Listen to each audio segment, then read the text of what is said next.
ನಮಸ್ಕಾರ ಸ್ನೇಹಿತರೆ, ನಾನು ಹನುಮಂತ್ ಮಾಕೆ. ಸ್ನೇಹಿತರೆ, ಇತ್ತೀಚೆಗೆ ನಮ್ಮ ಸಮಾಜ ಅದೆಷ್ಟು ಹದಿಗೆಟ್ಟು ಹೋಗ್ತಾ ಇದೆ ಅಂತಂದ್ರೆ ಈ ಜೀವಂತವಾಗಿ ತನ್ನ ಪ್ರಿಯಕರನನ್ನೇ ಸುಟ್ಟು ಹಾಕುವ ಮಟ್ಟಕ್ಕೆ ಬಂದು ಬಿಟ್ಟಿದೆ ಅಂತಂದ್ರೆ ಇದೆಂತ ಒಂದು ಕೊಳಕು ಮನಸ್ಥಿತಿ ಆಕೆಯಲ್ಲಿ ಇರಬಹುದು ಅನ್ನುವಂತ ಪ್ರಶ್ನೆ ಈ ಸಂದರ್ಭಕ್ಕೆ ಹುಟ್ಟಿಕೊಂಡು ಬಿಡುತ್ತೆ. ಸ್ನೇಹಿತರೆ, ನಿಮ್ಮೆಲ್ಲರಿಗೂ ಕೂಡ ಗೊತ್ತಿರೋ ಹಾಗೆ ನಿನ್ನೆಯಿಂದ ಒಂದು ಬಹುತೇಕ ಇಡೀ ದೇಶದಾದ್ಯಂತ ಚರ್ಚೆ ಮಾಡ್ತಾ ಇರುವಂತ ಕೇಸ್ ಇದು. ಪ್ರಿಯಕರನನ್ನ ತನ್ನ ಮನೆಗೆ ಕರೆಸ್ಕೊಳ್ತಾಳೆ, ಯಾರು ಇಲ್ಲದಂತ ಸಂದರ್ಭ, ತನ್ನ ಕುಟುಂಬದವರು ಎಲ್ಲರೂ ಕೂಡ ಹೊರಗಡೆ ಹೋಗಿರ್ತಾರೆ. ಆಗ ಪ್ರಿಯಕರ ಮನೆಗೆ ಬರ್ತಾನೆ. ಪ್ರಿಯಕರನನ್ನ ಏನ್ ಹೇಳಿ ಕರೆಸ್ಕೊಂಡಿರ್ತಾಳೋ ಗೊತ್ತಿಲ್ಲ, ಆದ್ರೆ ಆಕೆಯ ಮನಸ್ಸಲ್ಲಿ ಅದೆಂತ ಕ್ರೂರತನ ಇತ್ತು ಅನ್ನೋದು ಈ ಒಂದು ಘಟನೆ ಕೇಳಿಬಿಟ್ರೆ ನಿಮ್ಮೆಲ್ಲರಿಗೂ ಕೂಡ ಬೆಚ್ಚಿ ಬಿದ್ದು ಬಿಡ್ತೀರಿ.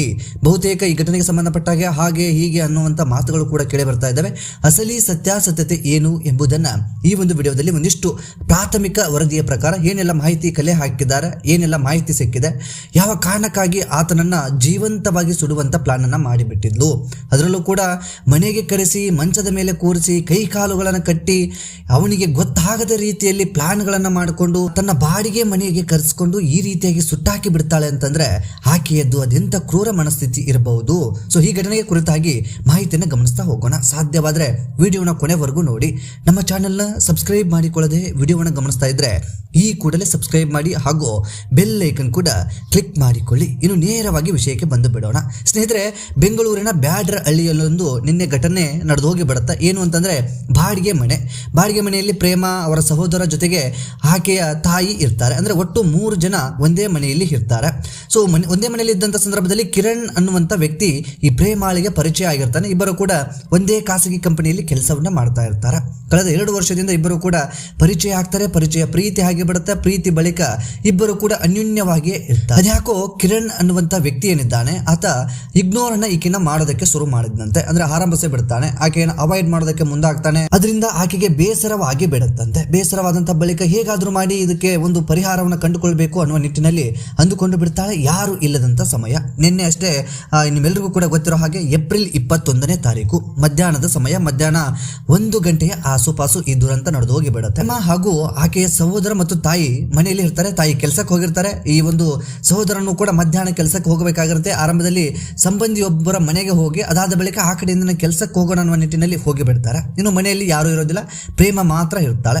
ಆ ಪ್ರೇಮ ಈ ಕಿರಣ್ ಅನ್ನ ತನ್ನ ಮನೆಗೆ ಕರೆಸ್ಕೊಂಡು ಬಿಡ್ತಾಳೆ. ಹಾಗಾಗ ಆತ ಬರ್ತಾ ಇರ್ತಾನಂತೆ, ಹೋಗ್ತಾ ಇರ್ತಾನಂತೆ. ಫ್ರೆಂಡ್ಶಿಪ್ ಅಲ್ಲಿ ಇದ್ರು, ಒಂದಿಷ್ಟು ಆತ್ಮೀಯತೆ ಇತ್ತು, ಹಾಗೆ ಹೀಗೆ ಅನ್ನುವ ನಿಟ್ಟಿನಲ್ಲೂ ಕೂಡ ಅವರ ಕುಟುಂಬದವರು ಹೇಳ್ತಾ ಇರುವಂತದ್ದು.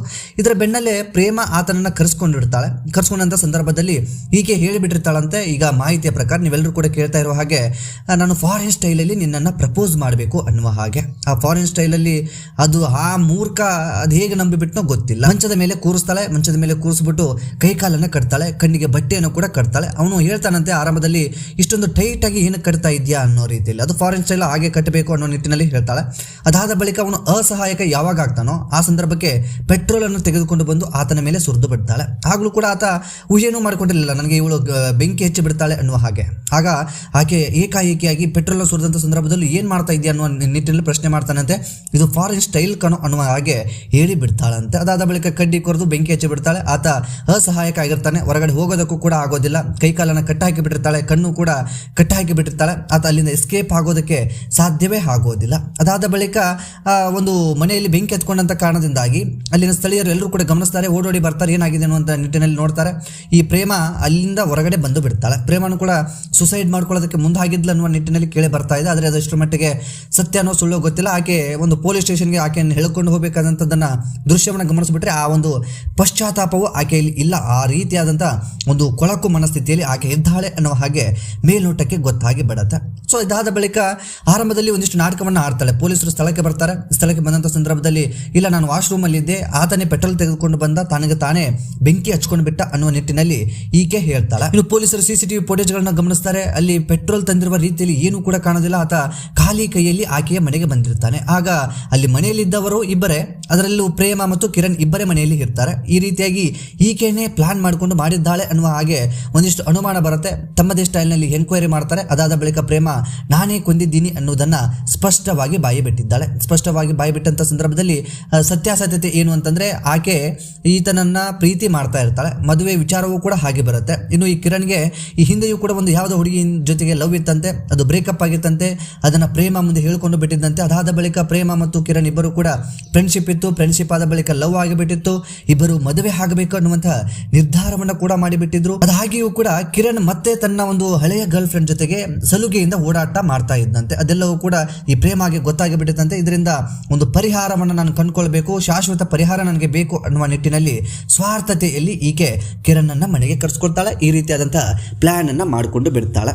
ಕೆಲಸದಿಂದ ಬರಬೇಕಾದಂಥ ಸಂದರ್ಭದಲ್ಲಿ ಒಂದು ಪೆಟ್ರೋಲ್ ಅನ್ನು ತೆಗೆದುಕೊಂಡು ಬಂದು ಮನೆಯಲ್ಲಿ ಇಟ್ಟಿರ್ತಾಳೆ. ಮನೆಯವರಿಗೂ ಕೂಡ ಗೊತ್ತಿರೋದಿಲ್ಲ ಇಲ್ಲಿ ಪೆಟ್ರೋಲ್ ಇದೆ, ಪೆಟ್ರೋಲ್ ಏನಕ್ಕೆ ತಂದಿದ್ದಾಳೆ ಅದನ್ಯಾವುದನ್ನು ಕೂಡ ಕುಟುಂಬದವರು ಕೂಡ ಗಮನಿಸಿರೋದಿಲ್ಲ, ಕುಟುಂಬದವರ ಗಮನಕ್ಕೂ ಕೂಡ ಬಂದಿರೋದಿಲ್ಲ. ಕಿರಣ್ ಮನೆಗೆ ಬಂದಂತ ಸಂದರ್ಭದಲ್ಲಿ ಕಿರಣ್ ಕೂರಿಸ್ತಾಳೆ. ತನ್ನ ಪ್ಲಾನ್ ಏನ್ ಮಾಡ್ಕೊಂಡಿದ್ಲೋ ಯಾರಿಗೂ ಕೂಡ ಒಂದು ಎಳ್ಳು ಕಾಳಷ್ಟು ಗೊತ್ತಾಗದ ರೀತಿಯಲ್ಲಿ ಈಕೆ ಪ್ಲಾನ್ ಅನ್ನ ಮಾಡಿಕೊಂಡು ಸಕ್ಸಸ್ ಮಾಡಿ ಬಿಡ್ತಾಳೆ. ಆದ್ರೆ ಎಡವಿದ್ದಿಯಲ್ಲಿ ಅಂತಂದ್ರೆ ಕಿರಣ್ನೇ ಪೆಟ್ರೋಲ್ ತೆಗೆದುಕೊಂಡು ಬಂದು ಬಿಟ್ಟ ಅನ್ನುವ ನಿಟ್ಟಿನಲ್ಲಿ ಇನ್ನು ಒಂದು ನಾವು ಸೂಕ್ಷ್ಮವಾಗಿ ಗಮನಿಸಲೇಬೇಕು. ಇಂತಹ ಮೂರ್ಖತನ ಇವರಲ್ಲಿ ಇದೆ ಅಂತಂದ್ರೆ ಮನೆಯಲ್ಲಿ ಕಿರಣ್ ಅನ್ನ ಸುಟ್ಟು ಬಿಡ್ತಾಳೆ. ಇದರಿಂದ ಏನೆಲ್ಲ ಸಮಸ್ಯೆಗಳು ಆಗಬಹುದು ಅನ್ನುವಂಥ ಪರಿಜ್ಞಾನವೂ ಇಲ್ಲ. ಅದೆಂತ ಸ್ವಾರ್ಥತೆ ಇತ್ತು ಅದು ಕೂಡ ಗೊತ್ತಿಲ್ಲ. ಅಂತಂದ್ರೆ ಬೇರೆ ಯಾವುದೋ ಕಡೆಗೆ ಹೋಗಿ ಸುಟ್ಟು ಬಿಡಬೇಕಿತ್ತು ಅಂತ ನಾನು ಹೇಳ್ತಾ ಇಲ್ಲ. ಅಂದ್ರೆ ಅವರ ಮನಸ್ಥಿತಿ ಎಷ್ಟು ಕೊಳಕಾಗಿದೆ, ಒಂದು ಪರಿಜ್ಞಾನ ಹೇಗಿದೆ, ಅವರಿಗೆ ಕಾನೂನಿನ ಅರಿವಿಲ್ಲ, ಜೊತೆಗೆ ಒಂದು ತಮ್ಮದೇ ಆದಂಥ ಸ್ವಾರ್ಥ ಭಾವನೆಯಲ್ಲಿ ಬದುಕ್ತಾ ಇದ್ದಾರೆ. ಇಂತಹ ಒಂದು ವ್ಯವಸ್ಥೆ ಅವರಲ್ಲಿ ಇರುತ್ತೆ. ಹಾಗಾಗಿ ಇಂತಹ ದುರಂತವೇ ನಡೆದು ಹೋಗಿಬಿಟ್ಟಿದೆ. ಒಟ್ಟಾರೆಯಾಗಿ ಹೇಗಾದ್ರೂ ಮಾಡಿ ಕಿರಣ್ ಅನ್ನ ಕೊಲ್ಲಲೇಬೇಕು ಅನ್ನುವಂಥ ಆಸೆ ಆಕೆದಾಗಿತ್ತು. ಹಾಗಾಗಿ ಕೊನೆಯದಾಗಿ ತನ್ನ ಪ್ಲಾನಿನ ಹಾಗೆ ಕಿರಣ್ ಅನ್ನ ಕೊಂದು ಬಿಡ್ತಾಳೆ. ಇಂತಹದ್ದೊಂದು ದುರಂತ ಇದೀಗ ಇಡೀ ರಾಜ್ಯ ಅಷ್ಟೇ ಅಲ್ಲದೆ ದೇಶದಾದ್ಯಂತವೂ ಕೂಡ ಸುದ್ದಿ ಆಗ್ತಾ ಇದೆ. ಇನ್ನು ಪ್ರೇಮ ಸಹೋದರ ಗಿರೀಶ್ ಅನ್ನುವಂಥವ್ರು ಕೂಡ ಹೇಳ್ತಾ ಇರುವಂತದ್ದು 2 ವರ್ಷಗಳಿಂದ ಇವರಿಬ್ಬರ ಪರಿಚಯ ಇತ್ತು. ಇಬ್ಬರು ಕೂಡ ಒಂದೇ ಕಂಪನಿಯಲ್ಲಿ ಕೆಲಸ ಮಾಡ್ತಾ ಇದ್ರು. ಈ ಒಂದೇ ಕಂಪನಿಯಲ್ಲಿ ಬಹುದಿನಗಳಿಂದ ಇದ್ರು. ಆರಂಭದಲ್ಲಿ ಅಣ್ಣ ತಂಗಿಯ ರೀತಿಯಲ್ಲಿ ನಾವು ಅನ್ಕೊಂಡಿದ್ವಿ. ಅದಾದ ಬಳಿಕ ಫ್ರೆಂಡ್ಶಿಪ್ ರೀತಿಯಲ್ಲಿ ಕಾಣಿಸ್ಕೊಂಡ್ರು. ಪ್ರೀತಿ ಪ್ರೇಮ ಇದ್ಯಾವುದು ಕೂಡ ನಮಗೆ ಗೊತ್ತಿರಲಿಲ್ಲ ಅನ್ನುವ ಹಾಗೆ ಈ ಗಿರೀಶ್ ಅನ್ನುವಂಥ ವ್ಯಕ್ತಿ ಅಂದ್ರೆ ಈ ಪ್ರೇಮ ಅವರ ಸಹೋದರ ಕೂಡ ಹೇಳ್ತಾ ಇರುವಂತದ್ದು. ಸೊ ಒಟ್ಟಾರೆಯಾಗಿ ಇಂಥದ್ದೊಂದು ದುರಂತ ಇದೀಗ ರಾಜ್ಯದಾದ್ಯಂತ ದೇಶದಾದ್ಯಂತ ಸದ್ದು ಮಾಡ್ತಾ ಇದೆ. ಪ್ರೀತಿ ಮಾಡುವಂತವರೇ ಎಚ್ಚರವಾಗಿ ಇರಬೇಕಾಗುತ್ತೆ. ಯಾವ ಸಂದರ್ಭದಲ್ಲಿ ನಿಮ್ಮ ಪರಿಸ್ಥಿತಿ ಹೇಗಾಗ್ಬಿಡುತ್ತೋ ಗೊತ್ತಿಲ್ಲ. ಹೆಣ್ಣನ್ನ ಗಂಡು ಸುಡಬಹುದು, ಗಂಡನ ಹೆಣ್ಣು ಸುಡಬಹುದು, ಅಥವಾ ಹೆಣ್ಣಿನ ಜೀವ ಗಂಡಿನ ಕೈಯಲ್ಲಿ ಇರಬಹುದು, ಗಂಡಿನ ಜೀವ ಹೆಣ್ಣಿನ ಕೈಯಲ್ಲಿ ಇರಬಹುದು. ಅದು ಹೇಗೆ ಬೇಕಾದ್ರೂ ನಿಮ್ಮ ಪ್ರಾಣ ಪಕ್ಷಿ ಹಾರಿ ಹೋಗಬಹುದು. ಇತ್ತೀಚೆಗಂತೂ ಏನೂ ಕೂಡ ತಿಳಿಯದಂತ ಆಗಬಿಟ್ಟಿದೆ. ಈ ಕ್ಷಣಕ್ಕಿದ್ದಂಥದ್ದು ಮರುಕ್ಷಣ ಯಾವುದೂ ಕೂಡ ಇರೋದಿಲ್ಲ, ಯಾವುದೂ ಕೂಡ ಯಾರು ಊಹೆಯೂ ಮಾಡಿಕೊಂಡಿರೋದಿಲ್ಲ. ಈಗೊಂದು ದುರಂತ ನಡೆದು ಹೋಗಿಬಿಡುತ್ತೆ ಅನ್ನುವ ಹಾಗೆ ಇತ್ತೀಚೆಗೆ ಬಹುತೇಕ ನಮ್ಮ ರಾಜ್ಯದಲ್ಲಿ ಬೇರೆ ಬೇರೆ ರೀತಿಯಾದಂಥ ಪ್ರಕರಣಗಳಿಗಿಂತ ಹೆಚ್ಚಾಗಿ ಆತನನ್ನ ಈಕೆ ಕೊಲ್ಲೋದು ಅಥವಾ ಹೆಣ್ಣನ್ನ ಗಂಡು ಕೊಲ್ಲುವಂಥದ್ದು ಈ ರೀತಿಯಾದಂಥ ಪ್ರಕರಣಗಳು ಹೆಚ್ಚಾಗಿ ಬಿಟ್ಟಿದ್ದಾವೆ. ಮದುವೆಯಾಗಿ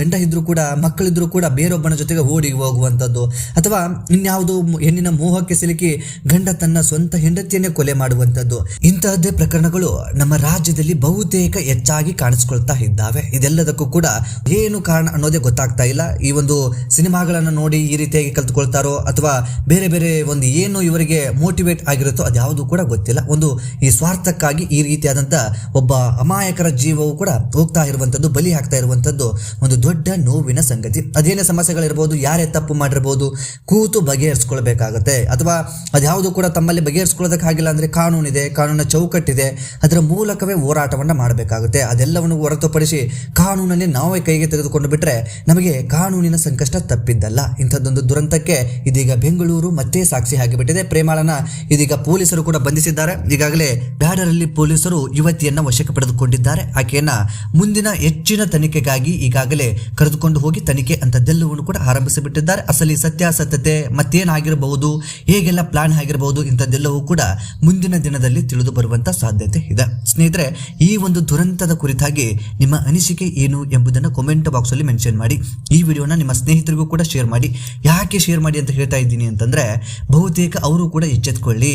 ಏನಾದ್ರೂ ಮಾರಿ ಬಿಟ್ರೆ ಮನೆಯಲ್ಲಿ ಯಾರು ಇಲ್ಲ, ಹುಡುಗಿ ಮನೆಯಲ್ಲಿ ಯಾರು ಇಲ್ಲ ಅನ್ನೋ ಕಾರಣಕ್ಕೆ ಹೋಗಿಬಿಡ್ತೀನಿ, ಅವಳ ಜೊತೆಗೆ ಇರಬಹುದು, ಎಂಜಾಯ್ ಮಾಡಬಹುದು ಅನ್ನುವಂಥ ಮನಸ್ಥಿತಿಯಲ್ಲಿ ಬಹುತೇಕ ಯುವಕರು ತುಂಬಿಕೊಂಡು ಬಿಟ್ಟಿದ್ದಾರೆ.